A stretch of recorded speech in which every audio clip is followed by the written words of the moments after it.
Nous entrons sur le chemin de ce que j'appellerais la dissuasion avancée.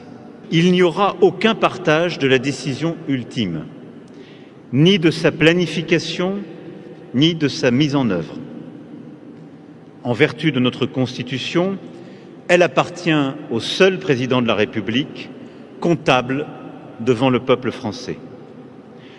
En conséquence, il n'y aura pas non plus de partage de la définition des intérêts vitaux qui restera d'appréciation souveraine pour notre pays.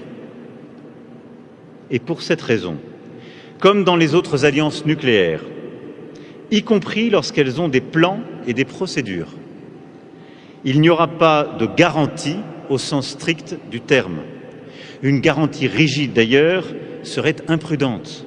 Elle abaisserait le seuil nucléaire et réduirait d'autant l'incertitude de nos adversaires. Avec la dissuasion avancée, notre doctrine conservera ses fondations originelles, son caractère strictement défensif, le refus de la bataille nucléaire, la rupture totale et assumée entre le conventionnel et le nucléaire.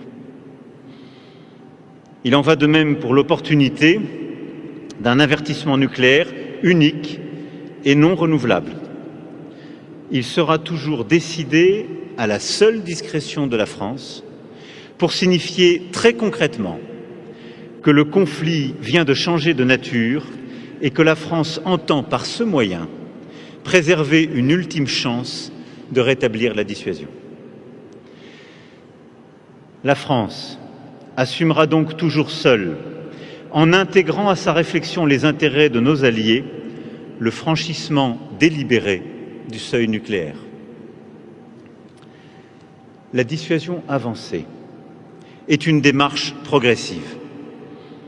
Elle offre la possibilité pour les partenaires de participer aux exercices de la dissuasion. Cela pourra impliquer également du signalement, y compris au-delà de nos frontières strictes, ou la participation conventionnelle de forces alliées à nos activités nucléaires. Elle pourra enfin prévoir le déploiement de circonstances, d'éléments de force stratégiques chez nos alliés.